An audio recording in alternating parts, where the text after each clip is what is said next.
Pour les besoins de l'adaptation cinématographique, certains détails ont dû être changés. Cependant, l'histoire qui suit est authentique. Et le déroulement est identique à la réalité.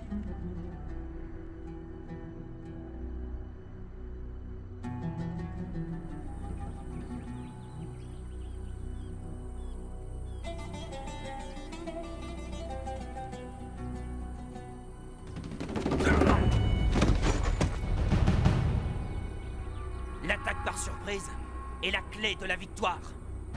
Vous devez passer à l'action tellement vite que votre ennemi n'a pas le temps de réagir. Assurez-vous que vous tranchez bien d'une artère à l'autre. Soyez déterminé et énergique. Ne lui faites pas de cadeaux. Nous vivions et nous étions entraînés dans le désert pour une seule raison. Retourner en Égypte et renverser le gouvernement. Nous étions prêts à faire face à toutes les difficultés. Pour l'amour d'Allah. Nous n'avions rien d'autre en tête que l'appel de l'islam.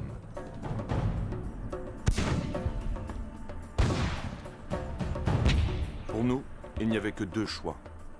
Le premier était de mourir et d'aller au paradis. Le second était de vivre en gagnant la bataille. J'étais un excellent tireur et on m'entraînait pour que je devienne un sniper.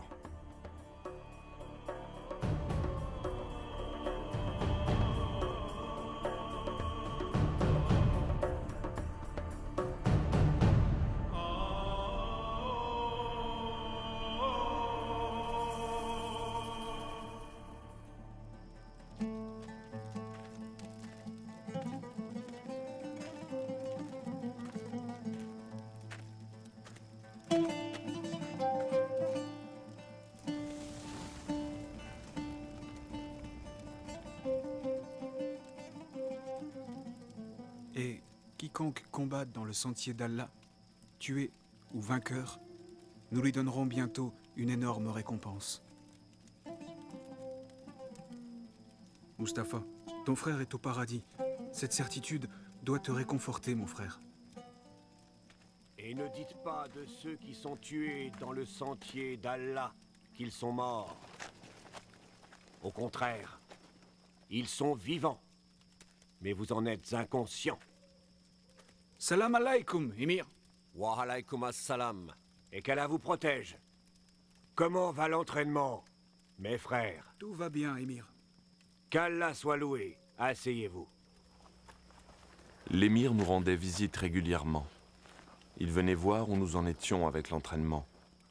Un soir, il nous fit la lecture d'un article dans un journal du Caire.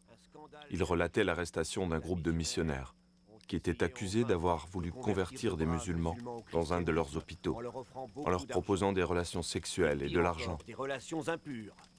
À mort les infidèles!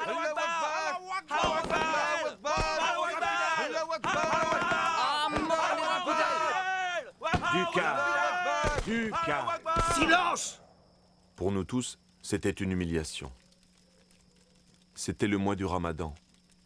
Nous ressentions le besoin de défendre notre Dieu et nos convictions. Tout le monde était furieux. Cet article dans la presse était une autre bonne raison de maudire encore plus les chrétiens. Les chrétiens prétendent que, Nous avons fait le vœu de mettre un terme à l'évangélisation des chrétiens, quel qu'en grâce à soit le leur prix. Bible, c'est eux qui la possèdent.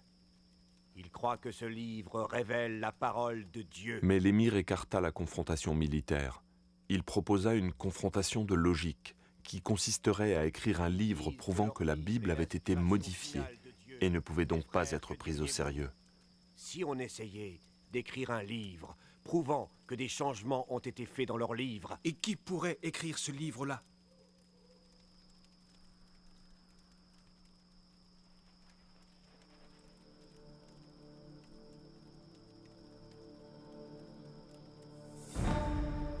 qu'est-ce qui te prend?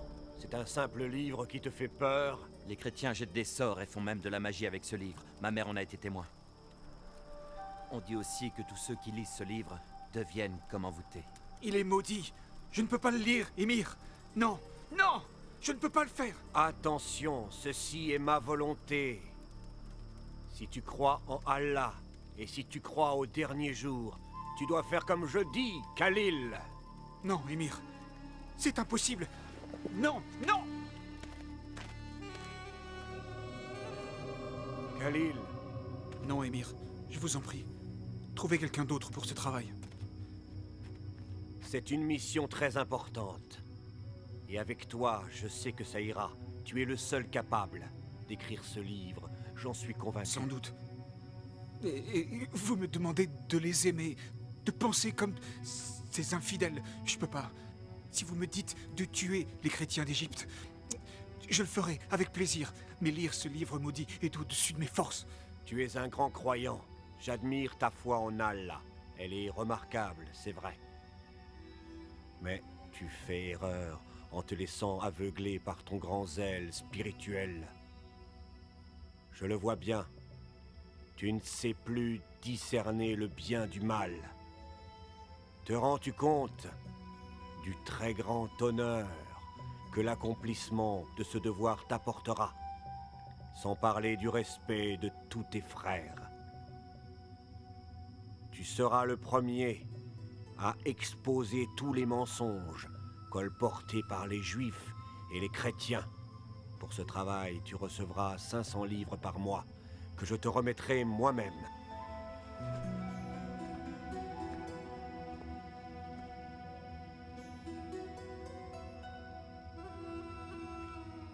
Nous avons abandonné l'entraînement dans le désert et je suis rentré chez moi. Un mois passa, mais je n'arrivais toujours pas à me mettre au travail.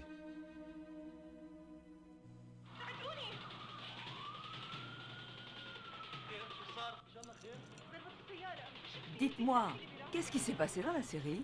Cette pauvre femme, Oh, qu'est-ce figure-toi qu'elle que a? son fils vient d'avoir un accident et il est dans le coma. C'est horrible. Pose ça et regarde avec nous, maman.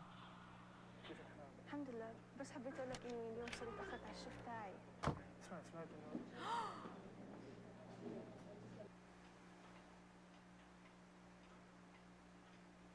Khalil,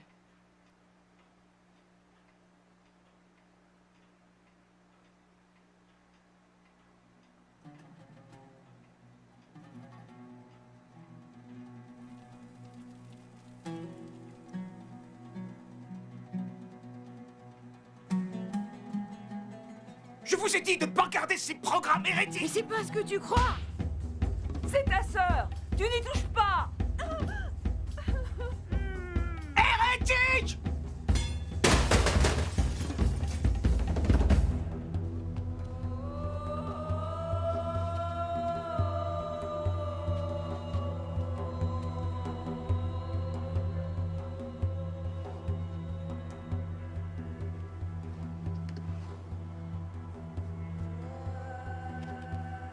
Finalement, je pris la décision d'obéir aux ordres de l'émir. Je lui devais obéissance. Alors j'ai commencé à accomplir ma mission. Mais je ne savais vraiment pas par où commencer.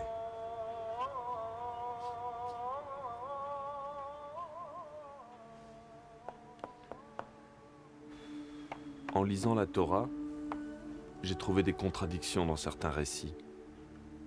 Mais étant donné que dans le Coran nous avons aussi ce genre de contradictions, cela n'allait pas m'aider dans mon travail. Si nous disons que ces erreurs rendent la Bible moins crédible, nous devons juger le Coran avec les mêmes critères.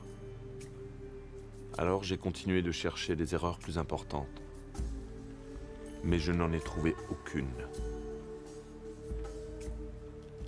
Ensuite, j'ai lu la Bible en entier. Mais je n'ai pas trouvé le genre d'erreur que je cherchais.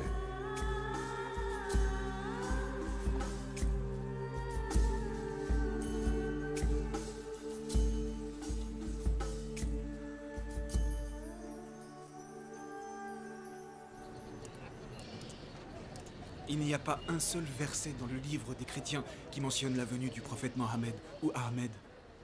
Je t'ai apporté quelque chose. Je crois que c'est ce qu'il te faut. Tiens, Démontrez la vérité. dans ces livres, il est fait référence à 26 passages des livres religieux dans lesquels est mentionné le nom du prophète Mohammed. Salut et bénédiction sur lui. Salut et bénédiction sur lui. Ces références apparaissent dans la Torah et les évangiles. Dommage que je les ai pas eus avant. C'était mieux ainsi. Je voulais que tu lises d'abord la Bible en entier. De cette façon, tu la connais et tu peux en discuter. Quand tu publieras tes conclusions, tu seras capable de les expliquer. Khalil, mon fils, ce livre que tu es en train d'écrire n'a rien à voir avec tous les autres livres. On n'a jamais écrit de manière aussi directe sur ce sujet. Si Allah le veut, nous aurons de bons résultats. Si Allah le veut, j'ai pleine confiance en lui. Il nous aidera.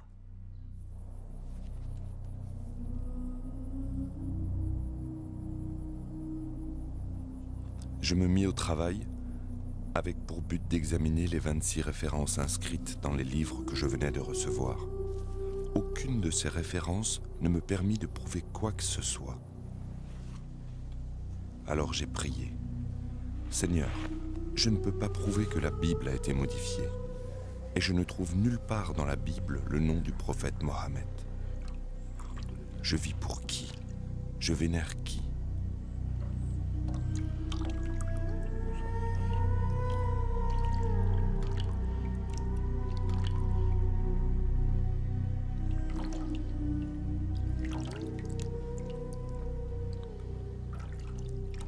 Et j'ai pensé, si la Bible est le vrai livre de Dieu, alors quel est l'avenir du Coran? Ces livres ne peuvent pas dire la vérité tous les deux, puisque leurs enseignements vont dans des directions différentes. J'ai donc commencé à écrire un protocole de recherche que j'ai intitulé « Le Coran est-il la parole de Dieu ?» À la fin, j'avais écrit entre 200 et 300 pages. Un jour, l'émir me fit une visite surprise.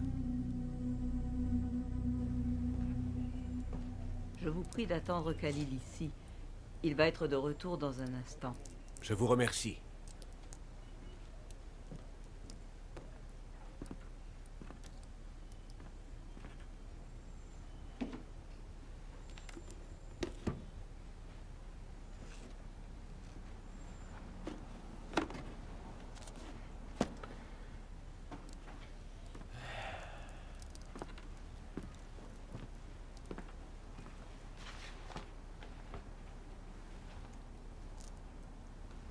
Gloire à Allah. Il a enfin commencé l'écriture du livre.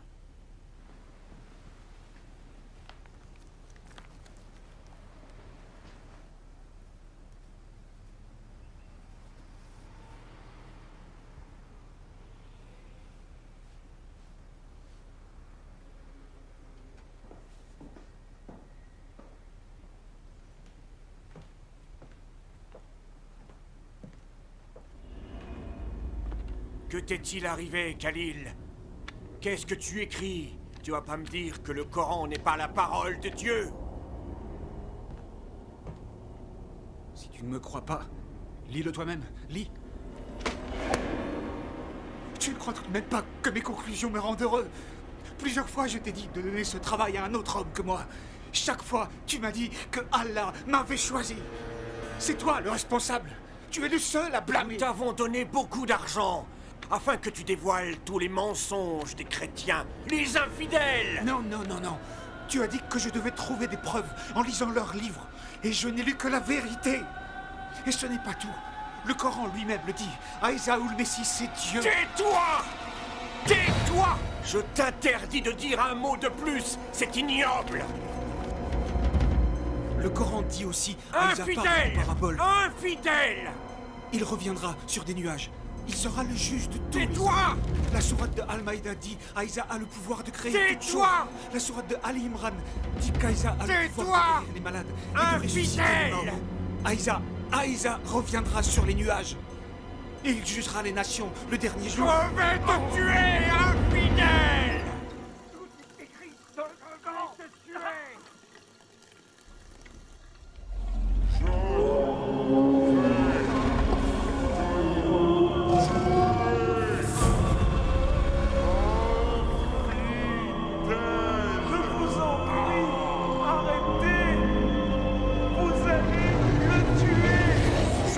Tuer, infidèle, je vais te tuer! Écoute-moi. À partir d'aujourd'hui, on ne se connaît plus. Je préviendrai le groupe que tu as abandonné notre foi. Et si un jour tu veux montrer ces saletés, je te préviens, je te tuerai de mes propres mains! Infidèle! Khalil! Khalil! Mais je vous le dis, aimez vos ennemis, bénissez ceux qui vous ont maudits, faites le bien envers ceux qui vous détestent, et priez pour ceux qui profitent de vous et vous persécutent. Ne résistez pas à une personne méchante, et si elle vous gifle sur la joue droite, tendez-lui aussi la joue gauche.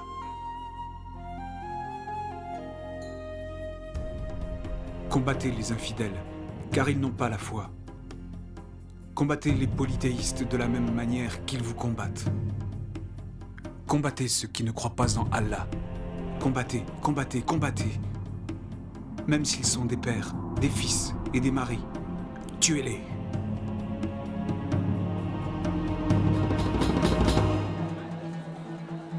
C'est bon de te voir. Je les rends en forme.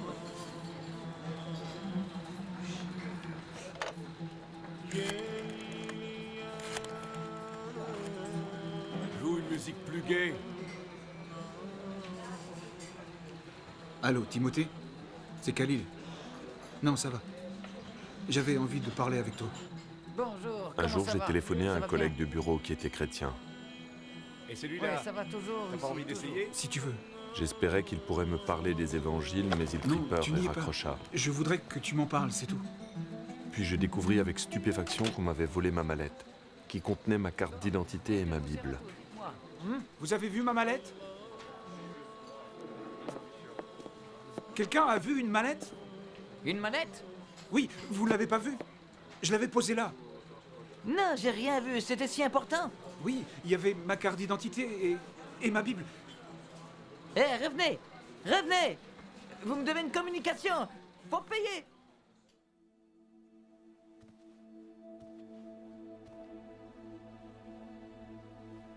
Dieu, entends ma prière. Montre-moi le chemin. C'est tout ce que je veux et toujours voulu. Je veux te connaître et te servir de tout mon cœur. Je t'aime depuis mon enfance. J'ai mis ma vie entre tes mains. Je suis confus. J'ai besoin de toi.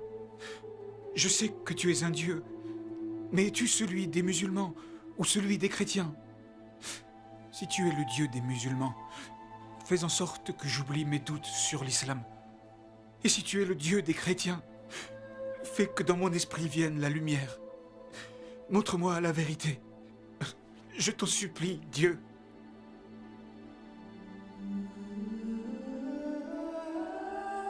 Cette nuit-là, je dormis profondément, comme je n'avais jamais dormi de toute ma vie. Quand l'aube commença à pointer, je fis un rêve.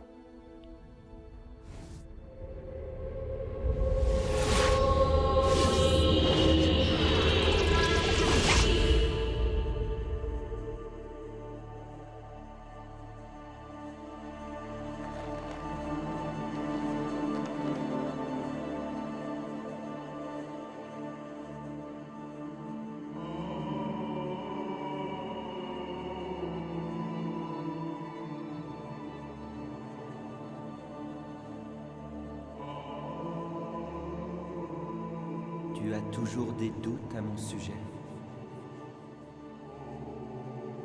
Qui es-tu? Je suis celui que tu cherches. Je ne m'en souviens pas. Tu lis le livre.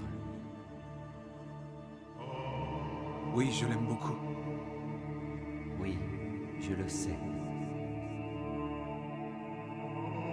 Je ne l'ai plus. On me l'a volé. Le livre ne peut jamais être perdu. Lève-toi et ouvre ton armoire. C'est là qu'il se trouve.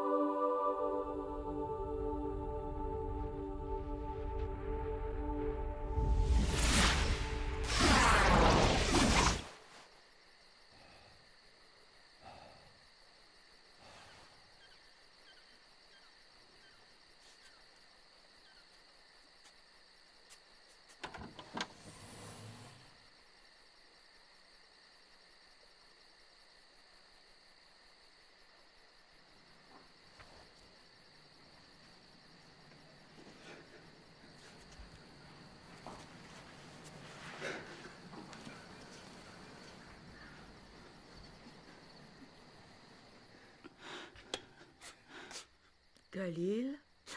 Mère, tu dois me pardonner. Je croyais suivre les préceptes de la vraie foi. C'est pour ça que je t'ai traité aussi durement. J'étais ignorant. Pardon, je veux te baiser les pieds. Oh mon Dieu, qu'est-ce que tu as?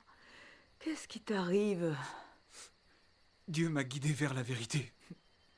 Maintenant, le Dieu que je connais n'est pas le Dieu qui me guidait avant. Mais enfin, il n'y a qu'un seul Dieu.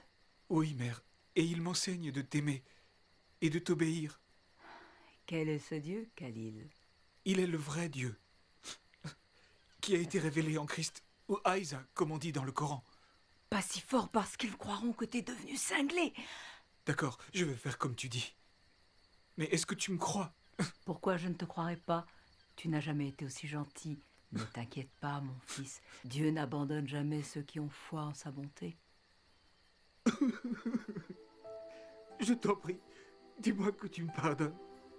Sois en paix. Mon cœur avait changé. Pardonne, mon fils. Il avait été transformé par l'amour.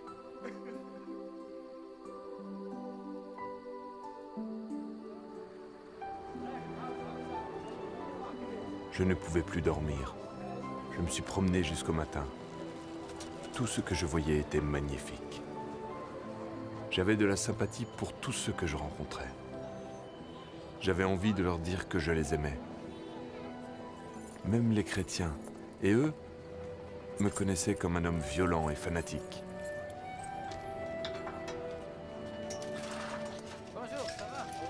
Bonjour, Georges.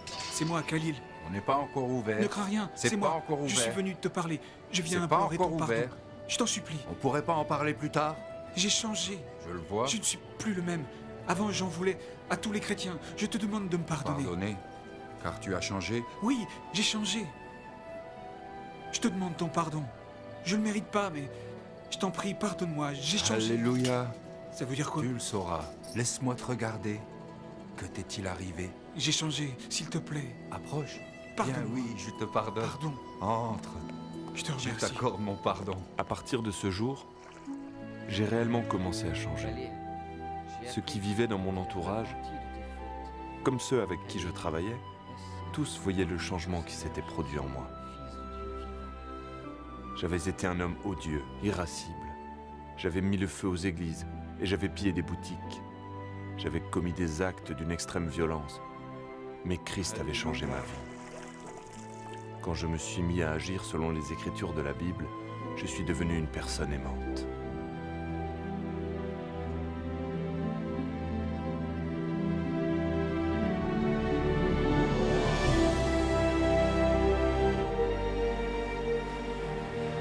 Je suis libre maintenant. Le Fils m'a donné ma liberté. La vie est en Christ et la mort est un gain. Dans le passé, la mort était un fantôme effrayant et laid.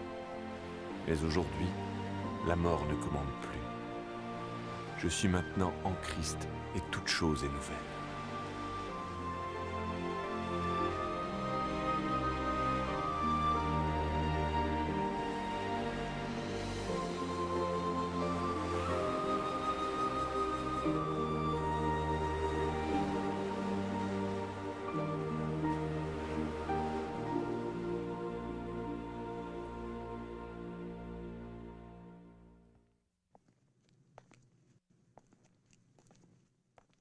Est-ce que le léopard peut changer ses taches? Le lion peut-il vivre en paix avec l'agneau? Un homme dévoré par la haine et la lutte farouche contre ses ennemis peut-il devenir un homme de paix? Dans le cas de Khalil, toutes ces questions ne lui ont jamais traversé l'esprit. Jusqu'à sa rencontre avec le prince de la paix, le Seigneur Jésus-Christ. C'est impossible d'un point de vue humain? C'est ce que vous vous dites? Oui, mais avec Dieu, toute chose est possible. Cela me rappelle un homme, appelé Saül. Comme Khalil, il était grossier, violent, mais très instruit. Il prit la décision de tuer les chrétiens de sa région. Il participa à l'assassinat de plusieurs d'entre eux jusqu'au moment où il comprit qu'il ne luttait pas contre les hommes, mais contre Dieu. Dieu mit littéralement Saül à genoux. C'est dans cette position, humble et prostré, que cet homme fier a crié son désespoir. « Qui es-tu, Seigneur ?» Et le Seigneur a répondu « Je suis Jésus. Et quand tu te bats contre mon Église, tu te bats contre moi. » De nos jours, On se souvient de cet homme sous le nom de Paul, l'auteur de plus de la moitié du Nouveau Testament dans la Bible. Qu'est-ce qui changea Saül? Qu'est-ce qui changea Khalil? Pour les deux hommes, c'était le même pouvoir, le pouvoir de l'amour. C'est de ce pouvoir que je veux vous parler aujourd'hui, car il n'y en a pas de plus grand. Dieu est amour, c'est ce qu'enseigne la Bible. Dieu est tout-puissant. Il connaît toutes choses et en outre, il est présent partout. Mais en essence, Dieu est amour. Dieu ne veut pas que l'homme périsse, mais au contraire, il veut que tous les hommes se repentent et connaissent la vérité. Ce qu'il veut, c'est que nous vivions avec lui au ciel pour toujours. Tout ce qu'il demande, c'est que nous acceptions Jésus-Christ comme notre Sauveur. Nous voici arrivés au point important. Écoutez avec attention. Khalil a eu l'expérience particulière de voir Jésus dans un rêve. Vous croyez peut-être que vous devez aussi le voir en rêve pour être sauvé? Ce n'est pas le cas. Le salut est un cadeau de Dieu pour tout le monde. La seule demande venant de Dieu est que nous ayons la foi. Même la foi est un cadeau de Dieu. Que pourrions-nous attendre d'autre que de l'amour d'un Dieu d'amour?